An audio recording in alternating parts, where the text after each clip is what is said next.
Hey, Stan Prokopenko here with Proko. Today we're drawing the hair. I feel like hair is one of the most difficult things for people to draw. A lot of us just approach it in the wrong way. We just jump in and start scratching away. Drawing hair takes patience. There's a lot of little shapes, lines, and highlights, and it's really easy to get impatient and sloppy. But we really just need to slow down and take it one step at a time. And when we get to the details, we need to focus on designing, not just copying it as we see it. The approach to drawing hair should be the same as sculpting hair. You don't sculpt hair with individual strands. You find the volumes of the groups. Think of the hair as a three-dimensional form, like the nose and lips. It has mass, and it has all the same elements of light, although slightly hidden by the texture and the strands. Ignoring the form and going straight for the texture results in spaghetti hair. It just looks like a bunch of lines coming off the head. Volume.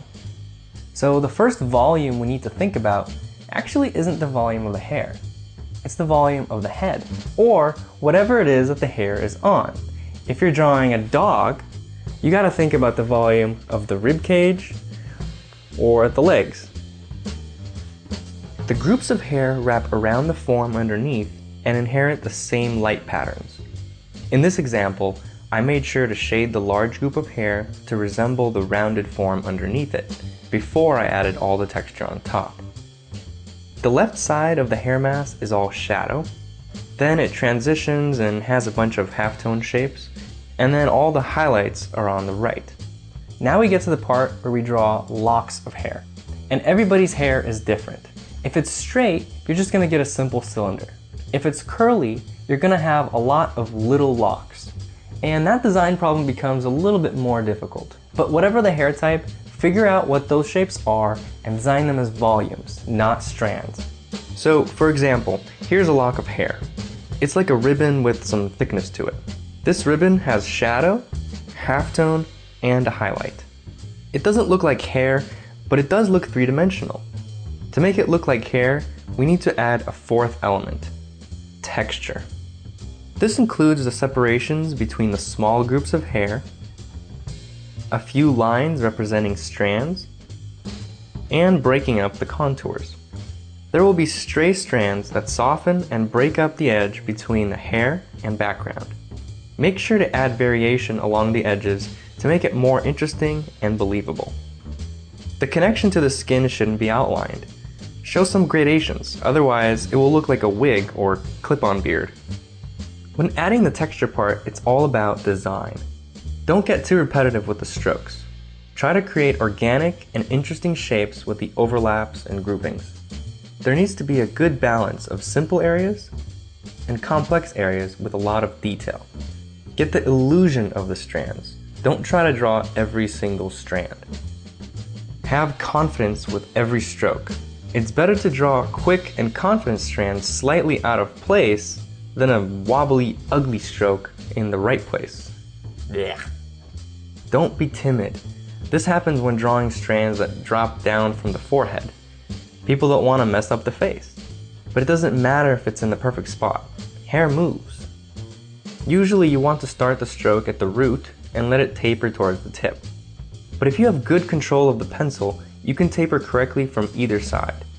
Make sure you're holding the pencil like a brush and use the length of the charcoal to get thin lines and the side to get soft, thick lines. Transitioning from one to the other gets you a nice taper. Designing the shadows. I like to approach shadows as flat, graphic shapes. It's important to get an attractive, well-balanced separation of light and dark before beginning to shade. Try to find ways to connect as many shadow shapes as you can. Even with curly hair, where you have a lot of little shapes, it's important to connect them. Otherwise, you'll have too many floating shapes, which can be distracting. In this example, there's a few floaters, but they're all connected with the same rhythm. This goes back to good design. Inside the shadows, keep the texture and contrast to a minimum. You want the focus to stay in the lit areas of the hair. Designing halftones. The areas that will have the most visible texture is the halftones.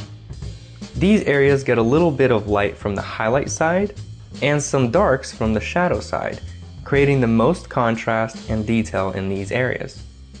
Don't forget that halftones are mostly gradations. They gradate towards shadow on one side and highlight on the other. Designing highlights. Highlight areas should still appear light after texture is added. That means strand texture should be thinner, lighter, and sometimes remove texture altogether. Have the highlights glow. Try to connect them as much as possible, only leaving a few lonely highlights. And try not to make each highlight the same. Give them variety in length, thickness, edge, and value. So let's take a look at how I broke down this drawing into steps. As always, I started with the linear lay-in, getting the major shapes and rhythms. Then I separated the lights from the shadows, focusing on the design of the graphic shapes. In this step, I added dark accents inside the shadows to separate the reflected lights from occlusion shadows. And in the lights, I added gradations from halftone to highlight. At this point, the drawing should look three-dimensional, since we've added all the basic elements of light on form. And in the final step, I added the texture of the strands. The strokes should follow the rhythm of the locks we defined in the previous steps. Notice that drawing the strands is in the last step, not the first. Hey, if you like this video, your friends might too. Please help me out and share this video on your favorite social network. And don't forget to subscribe to the newsletter on proco.com.